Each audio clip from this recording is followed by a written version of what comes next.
Do you guys remember how before we had a president who was an old man who said crazy things? We had a president who was an old man who said crazy things?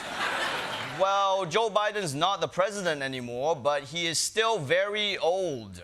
At an event at Syracuse University yesterday, former President Joe Biden called out a man who he thought looked like Barack Obama. And by the way, I always want to turn around to one guy and say, Barack, what are you doing? Come here.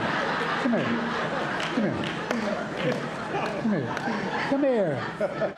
Oh, no.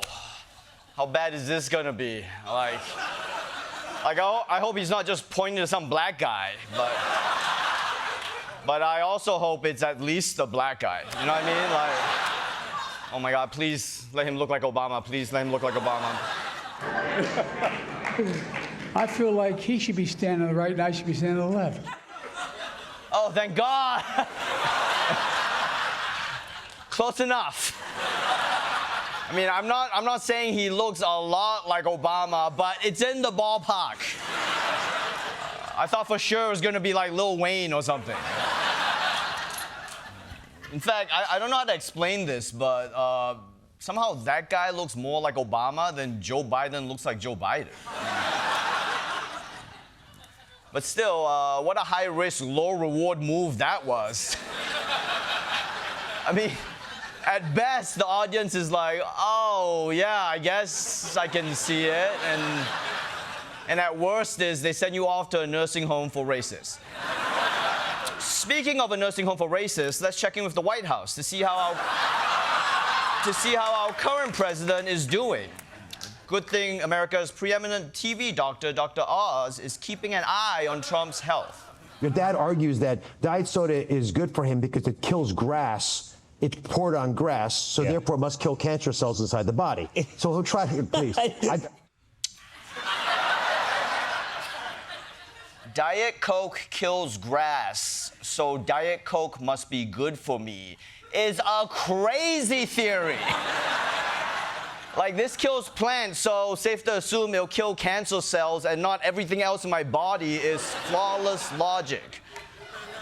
Also, why does he think that diet soda kills grass? That's not a thing. Like, are we sure he hasn't accidentally been drinking Roundup? Like, that would explain a lot, actually. By the way, I love how Don Jr. just laughs at this. Like, if someone told me this about my dad, I'd be concerned. But Don Jr.'s just like, oh, yeah, yeah, my dad's brain sure is bad.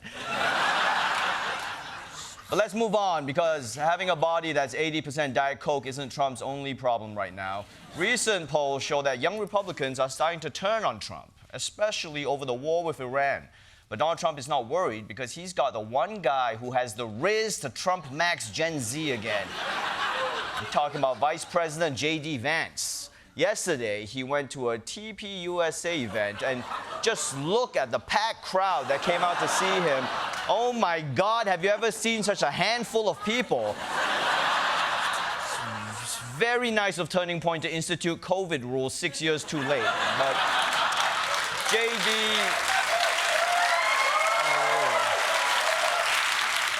But J.D. Vance managed to inspire the crowd with his stirring message of, please don't leave me.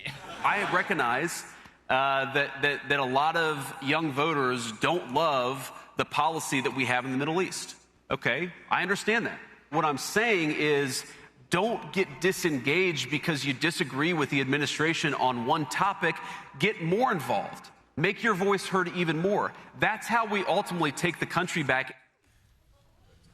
Yeah, that's right, JD. It's time to take the country back from yourself? Like, what are you talking about?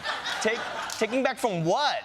Republicans have everything. Republicans control the Congress, the White House, the Supreme Court, old media, social media. You even took a Kennedy.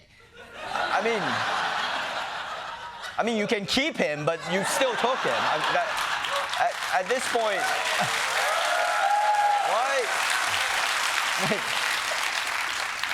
You're fighting the establishment. You are the establishment, buddy. At this point, liberals are like, all we have left is blue sky, and we hate that. But young conservatives aren't just mad at Trump because of the war. They're also mad about the thing he started the war to distract us from. The Epstein files. Yeah, remember that? Yeah. Well, you know what? The streets still have questions. But J.D. Vance tried to bail Trump out of that one, too. When Donald Trump says, when the president says this is a hoax, he's not saying it's a hoax that Epstein was the scumbag. He's saying this democratic idea that somehow he was Epstein's best friend. Jeffrey Epstein hated Donald Trump. And Donald Trump hated Jeffrey Epstein. Yeah. Trump and Epstein always hated each other. We all remember that famous video of them. Everyone here is my friend. Except you. I hate you. I hate you too. You're a sick pervert. I hate you so much. Go, leave, kill yourself. Case closed.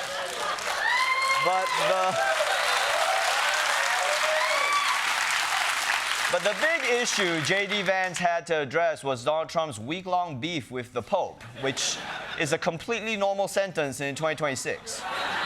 You see, the Pope's position is that peace is good, and Donald Trump's position is that he is Jesus Christ. So J.D. Vance had to go out there in front of literally dozens of people and try to argue that the Pope was wrong and AI Jesus was right. The Pope's job is to preach the gospel. When the Pope says that God is never on the side of those who wield the sword, there is more than a 1,000-year tradition of just war theory.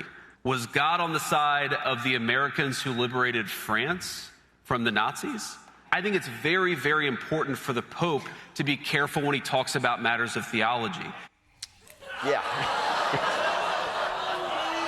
Shut up! He's right. You gotta be careful when you talk about theology. Pope.